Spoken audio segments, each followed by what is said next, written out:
What's going on, Elevation Nation? Sam and I get to welcome a new elevator today.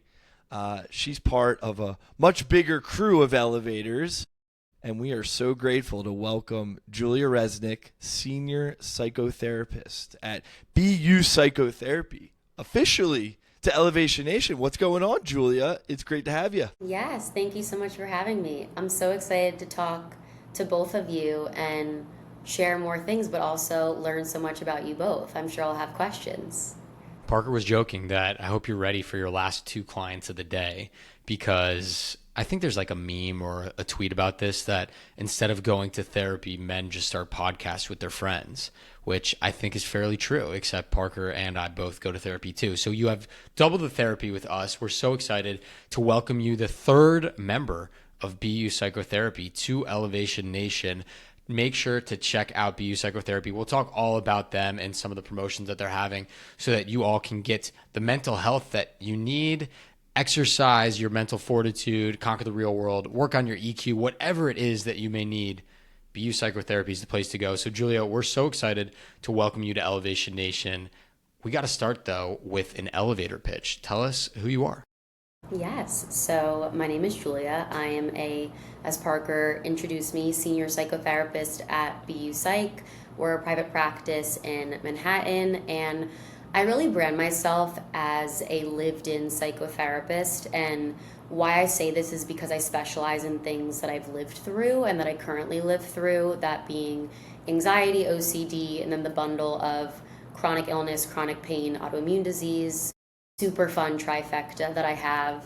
And so I find just being a therapist, when you understand your clients on that deeper level, you build rapport so much faster, so much more authentic.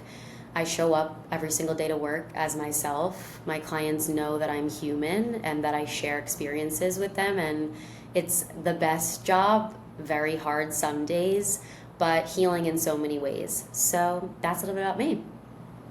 Love it. I mean, that was perfectly executed. I don't know if you've planned that or practiced that, but the elevator pitch right there was very put together.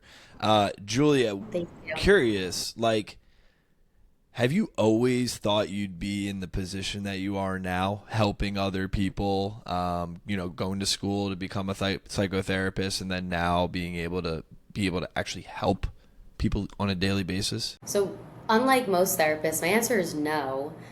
I wasn't growing up with the sentiment, I really want to help people with their mental strength.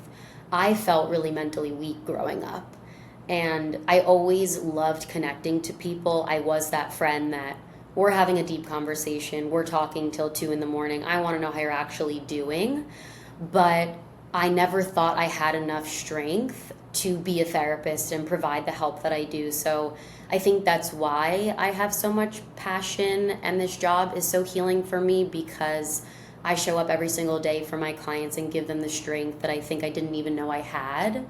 And so I was going to law school, actually my senior year of college, and I have a mentor and who I called, and I sent him my essay for law school, and he was like, "This is not an essay for law school. You have to be a therapist. Like, everything you wrote, you have to apply to be a mental health counselor, social worker." And so I rescinded all my applications my senior year and applied to social work school, and just believed in myself and was like, "You are strong enough. You've lived through these things. You're going to be an amazing therapist." And I went to social work school, and I can't imagine doing anything else. And anybody around me always says they can't imagine me doing anything else, because it's just very authentic. That's incredible that you were able to find your path. I think so many people struggle with that. So I'm very jealous of the fact that you found something that you feel is your calling, but that took a lot of emotional intelligence and mental fortitude, as we like to say, to rescind your law school applications. I mean, studying for all of that, researching all the different schools to apply to, those Yeah. applications, I can only imagine are dozens of pages to flip through. Like, Yeah. that is a big decision to make. What gave you the confidence, besides this one incredible mentor saying you have a different calling, to truly do a hard pivot your senior year? Yeah. So I think the people around me were all like, "What are you doing going to law school? You have to be a therapist." I knew in my gut that I wanted to be a therapist, but I think it was my anxiety brain holding me back. And I think this plays a large role into my life now and into my clients' lives, where I say to every client that I meet with for the first time, one of my goals for you is to trust yourself. I know when you're anxious or you have OCD, you're like, I don't have a gut. I'm so anxious. I'm always what ifing. I don't actually know how I actually feel. And I think in that moment, I knew how I actually felt. I knew I wanted to be a therapist. I think I was just scared.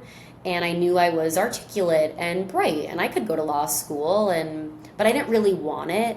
And I knew it wasn't the right path. I am obsessed with self-awareness and self-growth, self-help, and I knew I would not be happy and I couldn't sustain it. And I think that was really what made me make the decision, was I want to pick a career path that I can support myself financially and sustain. Well, I mean, I'm sure you're really grateful that you made that pivot because, like you Yeah. said, can imagine going down the whole rabbit hole of law school and then having to take the bar. Next thing you know, you're in a world that might not even made sense for you. So, I mean, it's at Elevation Nation, Sam and I always like to say we lean on our board of inspirers, the people that inspire us each and every day, the mentors in our life, the people to guide us and help us along the way. And probably give us a little bit of awareness that we wouldn't even be able to have within ourselves.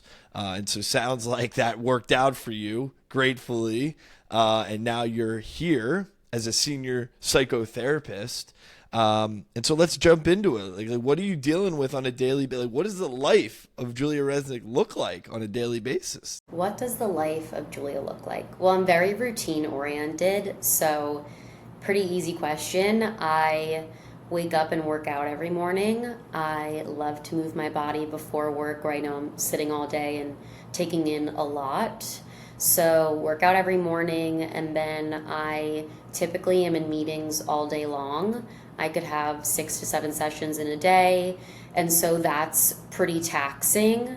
And then my days have a lot of mood boosters. My clients will always hear me talking about mood boosters, whether it's a cup of coffee.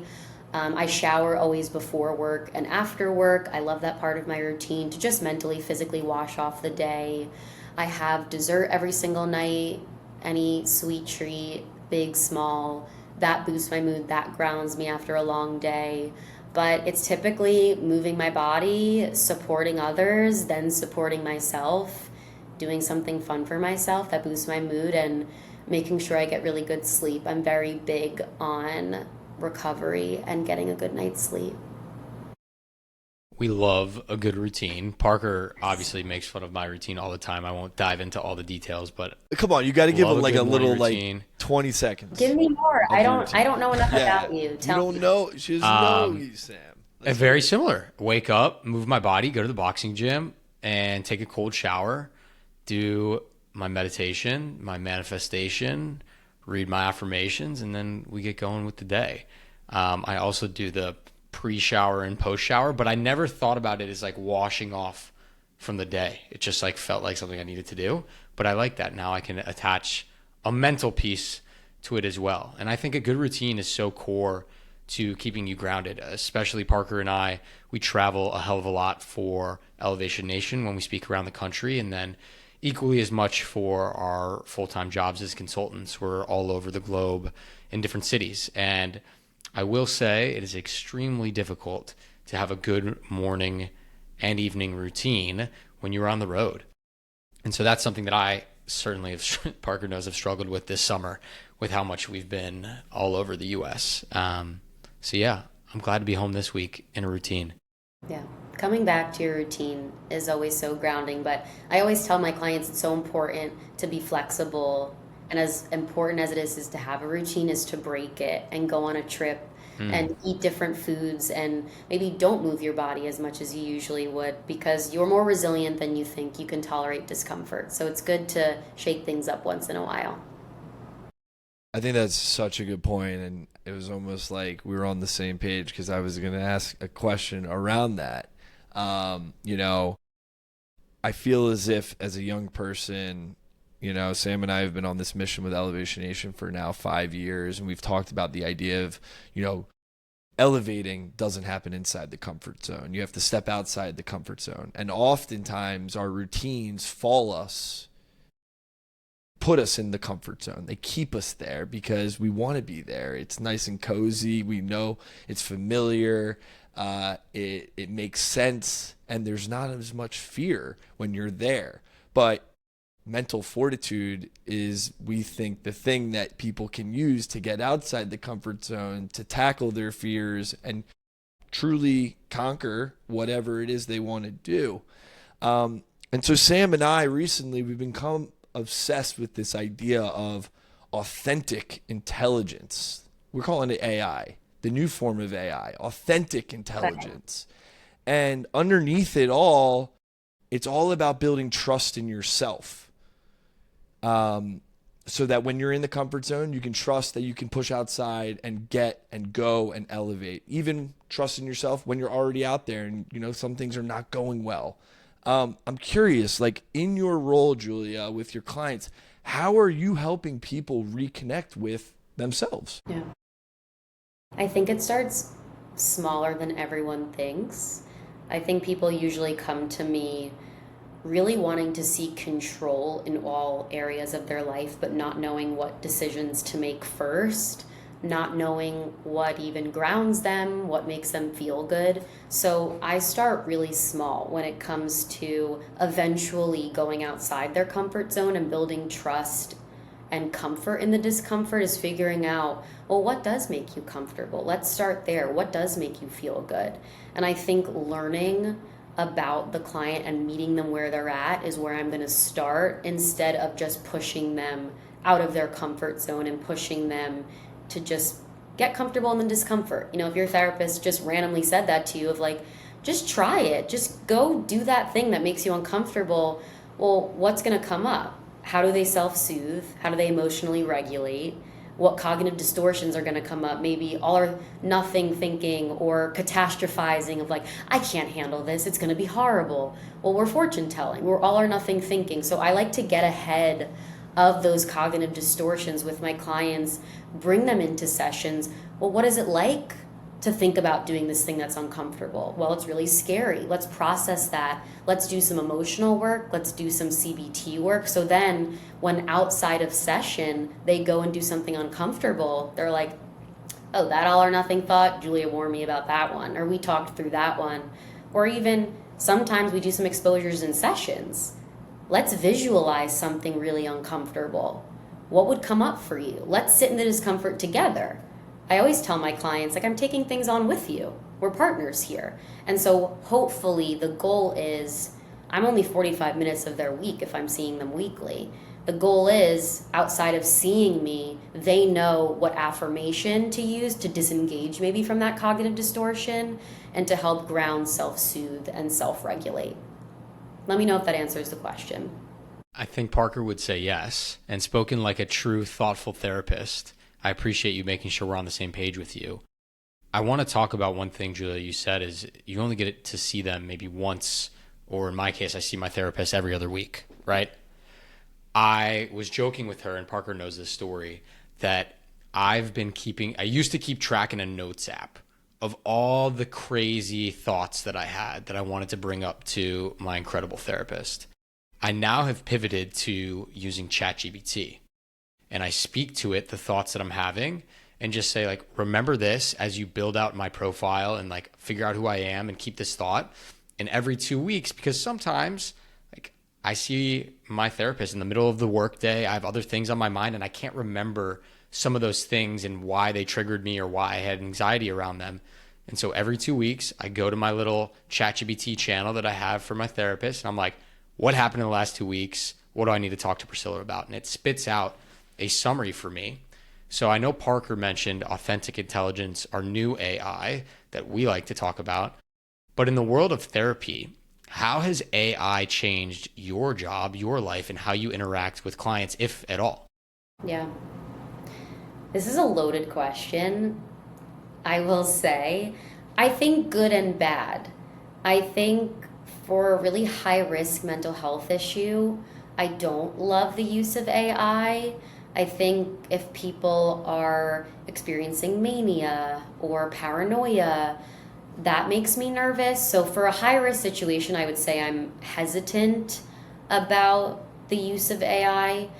But when it comes to something like you just said, I absolutely love that because I always tell my clients make a Julia note in your phone or some sort of therapy note. So the cognitive distortions that come up or the intrusive thoughts that come up or even just a period of dysregulation that maybe by the time you see me, you're pretty regulated, but 2 days ago you weren't, they come to session really intentionally. I love the way you used AI in a really intentional way. And so something like that, I love. I love when maybe somebody's using AI of like, what coping strategy can I use? What tools should I use? But I have clients and friends and people who I speak to who are like, I was looking at this diagnosis and that makes me nervous because AI only knows so much about you. So whatever you're choosing to type in about yourself, then they'll make that diagnosis from there. And so I think as someone who is a therapist herself and client-centered and wants to see my clients every week, I don't love the idea of like psych GBT or P. Is it a P? It is. I feel like so millennial. I feel like millennials say psych with a B. Whatever it is, I get confused. Regardless, I think I'm more hesitant of speak to a professional when it comes to something like a diagnosis or something more high risk. Regardless, technology is going to continue to advance. And the idea of it, hopefully in a Yes. good world, it helps us live better lives, maybe makes some hard tasks easier, makes it, maybe gives us access to certain things that we didn't have access to before. But the thing that Sam and I have been talking about a lot recently in this past year is the technology that we have at our fingertips every day as a, person, in our case, Julia, like living in a big city, have access to our phones every day. You can get whatever you want when you want it. You hit the DoorDash, and next thing you know, you got the burrito coming 20 minutes Did you say later. in our case as if DC's not a big city, Parker? Are you talking smack already? No, I man? was implying. I said I hope a I'm big included city. in that. Yeah. All right, Dude, I'm just making sure. It's a big All city. right. Big city. Yeah. I'm in Jersey City, actually. I'm not even in Manhattan, so. There you go. Big cities. All Big right, sorry, cities. Parker. Just making sure. So what Tiny I'm city. saying is access to life is so much easier. And humans were really never supposed to have the ease of all of this the way we do in living our life, right? You could say life is easy. Life is comfortable because of all these this technology that we have. But then you look at the stats. The stats are showing crazy increases in mental health disorders, right? Depression, anxiety. I'm not going to quote any of what the numbers are, but they're not good. They keep going up, the amount of people. And so as you sit here, and in your practice, and how do you create a positive outlook that it's going to be better when the numbers just keep getting, unfortunately, worse? Do you mean in general? I think What in do you mean general. to be better? So let's say depression rates are going up. Anxiety Okay. rates are going up among, specific demographics. Let's call it young people. I'm trying to get a positive outlook on the future so that one day that they're not that high. Right. How do we I go think about for that? Yeah, it's a really good question because I think just in the present moment, we have so much access to information, statistics, and I think watching the news can feel like doomsday for a lot of people. And I think that's why there's a healthy level of those should narratives and those comparisons of those doomsday narratives, or even I should be doing better. If the depression rates are going down, why am I still depressed? If GBT is helping all these people with their mental health and making their lives easy, I wouldn't call my life easy. And so I think these statistics could go either way. And that's why it's client-centered. It's about the client, where I'm giving them hope because it's just about them. It's not about this general statistic of New York City or the US. They have hope because it gets better. One, because I've potentially lived it, if we're talking about things that I've lived through, but just in general, that mental fortitude that I think you two always go back to. Of we can sit here and be really depressed about the current state of the world and the depression rates. But what about you? How bad do you want to feel good? I just read, and let me know if I can go off on a tangent, but I just started reading The 5 Types of Wealth. I don't know if either of you have read it, but let me quiz myself on the 5 types. It's mental, physical, financial, social, and time. And so you have these 5 types of wealth, and within the book it talks about your life raiser, which actually really resonates with, I think, your guys' mental motto. But your life raiser is when it comes to making decisions and your priorities. And so, for example, my life raiser is I wake up early and do hard things. So if I'm feeling really down on myself and demoralized or hopeless or depressed or anxious, I remember and I go back to, oh, but Julia wakes up early and does hard things. So I am going to get out of bed and move my body. I'm going to show up for that client. I'm going to provide a sense of hope because I have hard conversations. When I was in the depths of my chronic illness or in the depths of my anxiety and I felt so out of the present moment, it's hard to have hope. But my therapist gave me hope. She was my mentor. She became a mentor. She was one who was like, Julia, you could be a therapist. You'd be great at it. Now, I think to help these people and to give them hope is the fact that I'm showing up for them every single week. I always tell my client, I'm like, I'm on this hill who thinks you're amazing, who thinks you have all of these things going for you, and you can be here and feel depressed and have a low self-esteem, but I'm going to be on this hill. And what percent of you takes that in, takes in that confidence, takes in that compliment? And then we go higher and higher and higher. Maybe one week they're like, Julia, 10% of me took in that compliment that you're on that hill. But maybe 3 weeks later, they're feeling a little bit more hopeful. Julia, like 70% of me believes in myself. That 30% of instinctual rejection is still present. And so it's a long-winded answer, but I think it depends on the client's self-esteem levels, their mental health diagnosis. But overall, I think my job is to be that hope, that I'm the most consistent thing in some of these people's lives. Curious how that lands. I'll let Parker respond. I know that was his question. It puts a smile on my face, and it's just incredible to hear, obviously, that you have that perspective and you're holding a space where people can feel that and have that, even though they might not give themselves that space ever, unless it's maybe with you. Or maybe there's not other people in their world who are giving them that energy and that time that can be there for them wholeheartedly. So, I mean, Julia, it's amazing. And I know like you and your team are doing incredible things. I'm curious, like when you want people to maybe open up, maybe not even in a session. Sam and I believe vulnerability is such an important quality to help you really get through and exercise your mental fortitude. What's one question that comes to mind that can help someone become a little bit more vulnerable with themselves? One question that comes to mind.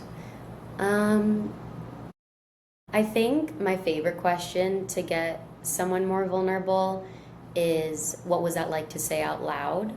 I think a lot of the time in session, you're saying a lot of things to your therapist, but maybe you're intellectualizing it or maybe you're feeling it. I'm not sure.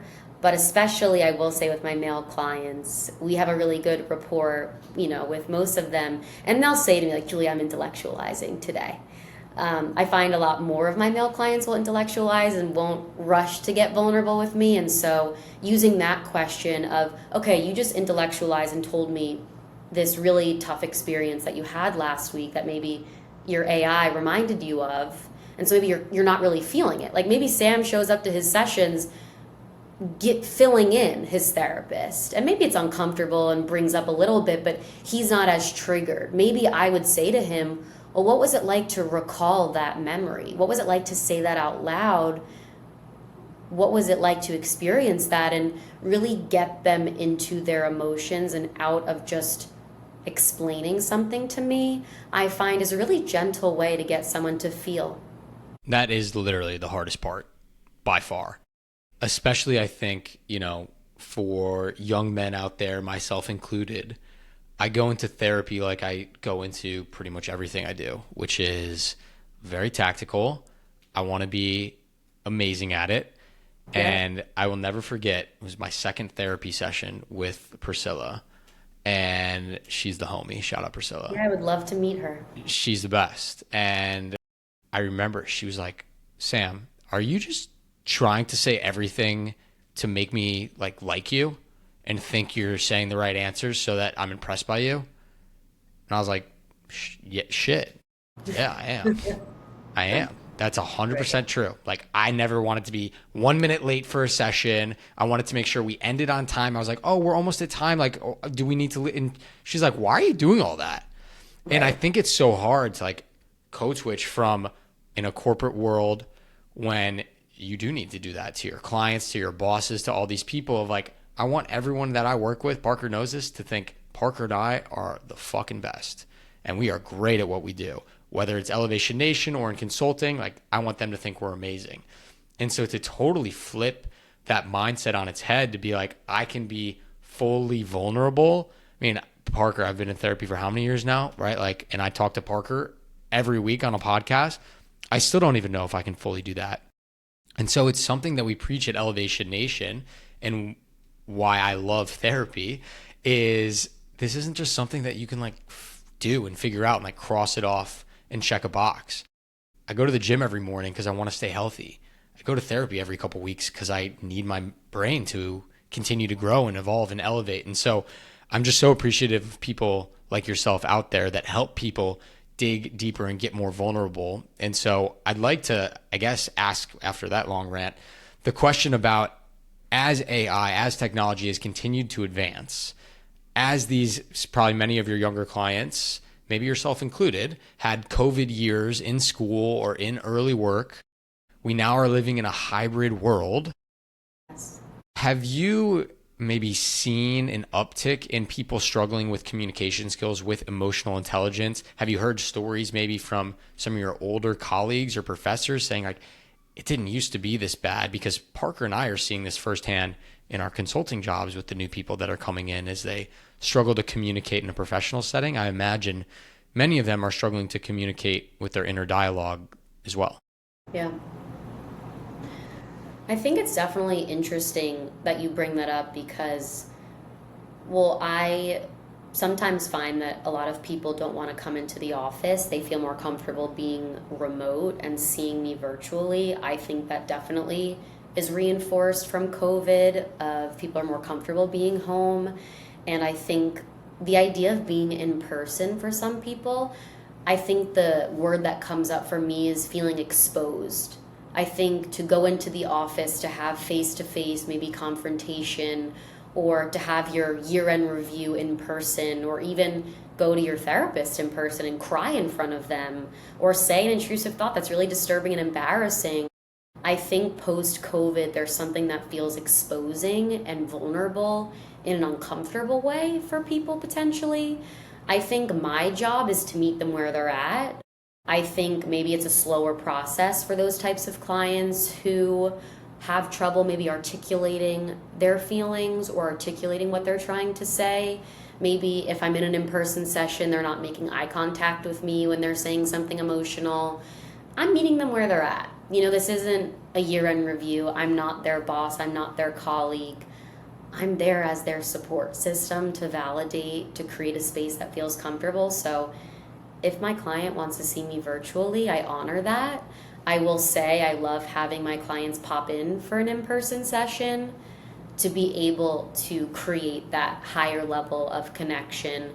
But as a therapist, I would definitely agree that I'm sure that exists, but I don't know what we can do about that besides honor, like, hey, I'll see you virtually then, or to help them with those executive functioning skills and communication skills is definitely work that I do for sure, especially within partners, couples work. What is it like to articulate your emotions and advocate for yourself? It's not an easy thing. We want safety. What do they call it? Is it called psychological safety? Is that the term or not? I don't know. It's But a I think lovely that's it. term. Yeah, Yeah. sure. We want the safety to know that everything's going to be okay, even if we don't do it the way we think we should. Like we create these ideas in our head, this idea of what we should be and who we should impress and how we impress them. But in reality, it's all created in our own heads. These expectations are very, very much within ourselves. And I mean, I know Salmon feels this too. You know, we're in a hybrid work environment. You know, we're meeting people for the first time after working with them for a year in a room. And to be honest with you, it sometimes does feel like, whoa, I got to put guardrails up a little bit. And I think we need to get back to a point where we can make people feel safe, whether that be at work, whether that be in, you know, our personal lives, whatever, just giving people the ability to say, hey, it's not going to be like the worst case scenario you just planned in your head for the last X amount of days or hours or whatever. Right. Yeah. I'm curious. You both keep going back to your busy schedules, the travel, potentially putting yourselves out of your comfort zone, also being in therapy. What tools or what grounds you in being uncomfortable? And being uncomfortable is interesting because I actually thought you were going to say like what brings you comfort. But when I'm going through uncomfortable situations, I typically remind myself to put my money where my mouth is. I started a company called Elevation Nation with Parker to elevate myself and try to be the best version of Sam Panitch I can be and help other people be that. And so when I'm going through a situation that maybe is stressful or uncomfortable for me, I go back to one, like, this is what you preach. You were put on this earth to showcase that to other people. So that's one. And then two, a routine thing, a sense of comfort. I'm a very big hippie, as Parker knows. And so I'm into like manifestation and all that jazz. And so I made something called a mind movie that I try to watch every workday. And it has like 20 affirmations with a little video, like stock video of someone doing it, right? And one of the ones that I've been leaning on a lot every day is one of them said, like, I'm so grateful I get to travel the world and make new memories. I love that. Because there was a time during COVID when I was locked down, staying with my lovely parents, and I didn't see anything besides the house. Right. And so I have to remind myself, like, yeah, dude, you're tired. You woke up yesterday. I was in Milwaukee, then I was in Chicago. I was in New York last week. I go to New York tomorrow. Right. Like my brain is all over the place with places that I'm going. But every time I see that, I remind myself, I get to see the world. What a beautiful blessing. I get to make new memories, travel and try new foods. And so it's just kind of tying it back to the affirmation at hand that kind of grounds me. I love that. For me, I'll be completely honest and completely vulnerable because this is who I am. It's weird, but things that help me become more present is knowing that can all be taken away like this. And Julie, I know I've shared my story a little bit with you, and I experienced a lot of significant loss in my life in a really short period of time.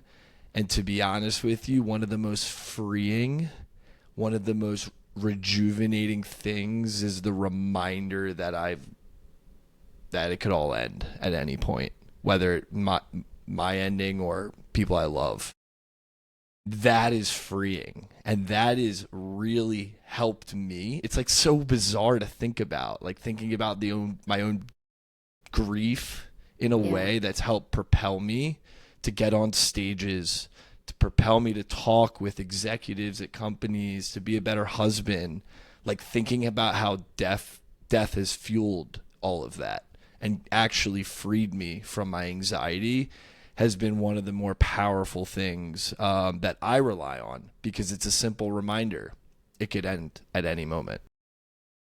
I love that. And I think it encapsulates turning pain into purpose. And Exactly. I resonate so much with that of when you are suffering and you are grieving your own life, health, whatever that is, I think you have such a greater level of gratitude. You really do of, like I was saying, the life raiser, the mental motto, and waking up and saying, how bad do you want to feel good, and living a life with purpose. I mean, this side hustle is amazing that you guys are doing. I feel insulting calling it a side hustle. I don't know what we should call it, but to have real, authentic conversations is my favorite thing to do. It's why I do it for a living. But the fact that you're taking people out of their jobs to have these conversations, I think is the coolest thing. That's why we're doing it. And there's no stopping us, and we love it too. But let's move forward to our rapid fire. We've been talking a lot of deep stuff here. Let's have some fun with some fast questions, Julia. We're going to ask you. First thing that comes to mind, you just got to spit it out. Okay. What is a moment recently where you were like, oh my God, what is happening in my life? And I need to realign myself. Realign myself. Probably when I was being too routine, too all or nothing. I want to be vulnerable, so I struggle with autoimmune, chronic pain, and I think it's easy to try to control everything in your life and say, I'm going to cut out dairy and sugar and not drink alcohol and get really good sleep and almost become obsessed with feeling good. I don't know why I feel like Sam might resonate. But I think I became too obsessed with routine, and recently I felt run down, and I stopped working out for a week and slept in and totally broke my routine. And at the end of that week, I had to take a moment and say, oh my God, you have to realign of, like, you have to have balance in your life, Julia. Like, feeling good is so important to me. But it's not everything. It's important to go get ice cream with my sister and her husband, who are obsessed with ice cream in Jersey City, and skip a workout to better rest and rejuvenate for the week, and not take a walk after work for my mental health, to lay on the couch. I think it's a silly thing, but for someone who's very type A and very obsessed with personal growth and feeling good and doing all of the right things, I think last week was a moment where I was like, you don't feel well, and that's okay. Stop obsessing over your routine and everything else to be perfect. That was not rapid fire. I forgot. I apologize. These never are. That was a big question. I read it and I'm like, oh, this is going a little bit more than rapid. But it was a great answer. That totally, when in one ear out the other, that was a rapid fire moment. No, that was beautiful. And you are a good therapist. You're certainly right. That resonates very much with me. And I think, Julia, what I'll share with you is, again, I'm a hypocrite because I struggle with this too, but I've been trying to have more grace with myself. I think as type A people and perfectionists, we have this routine, this standard in our minds. And when we deviate from that, we're like, why did we mess up? Why did we not do this? We can be better. Like, I've done this before. Why did I let today be different? And not only is that bad in the moment, but it throws me off my entire day because then I'm in a shitty mood and I feel like a failure. And so even like with skipping a workout, my flight yesterday coming back from Chicago got delayed. I had to, get back to DC at midnight, skipped my morning workout. Was so mad at myself for 5 minutes. And I was like, dude, give yourself some grace. So I absolutely love that. I'm going to jump us into our next rapid fire. What is, besides Elevation Nation, of course, because you're our biggest fan, what is a book, podcast, or tool that helps you reground yourself or work on yourself, elevate yourself, whatever it may be? Yes. I want to shout out that book again, The 5 Types of Wealth. I highly recommend it also because it has activities and actually engaging things for you to do while you're reading the book.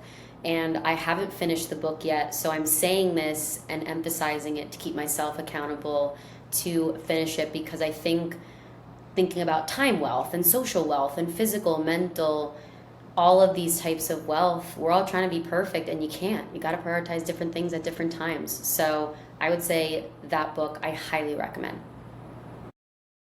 Well, we're I at love it. it. I actually have a book down here called The Algebra of Wealth. So this is a different one. What is it again? Just so I make sure. It's called The 5 Types of Wealth. Okay. 5 types of wealth. Yes. Amazing. Again. Great recommendation. We definitely have not heard that one. Okay, And amazing. I'm glad to add I'll have something to new. add it to the bookshelf that is overflowing with elevator recommendations. It's actually running out of space, which is becoming a problem in the bedroom. All right, Julia, last question.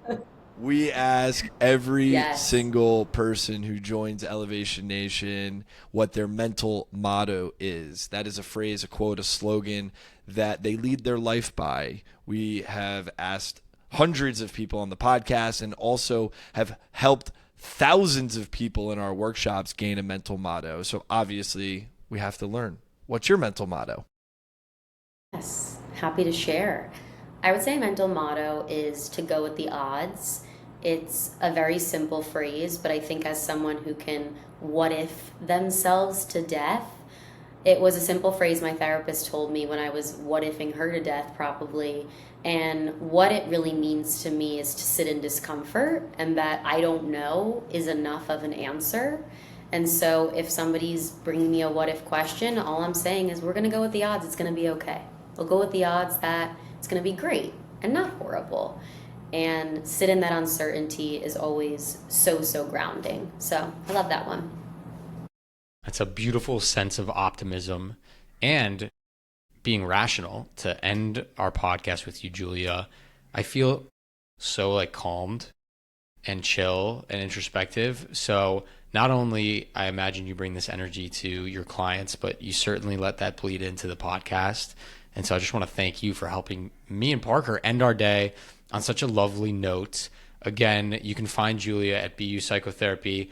We will link to all the amazing details that their incredible therapists are doing, including 2 other elevators, and we can link to those episodes as well, Marissa and Maddie. And so, Julia, on behalf of Parker, myself, and Elevation Nation, I'm so excited to welcome you to our community, and thanks for sharing your story with us. Yes, thank you for having me. It was so great to meet you, and Parker, always so good to see you.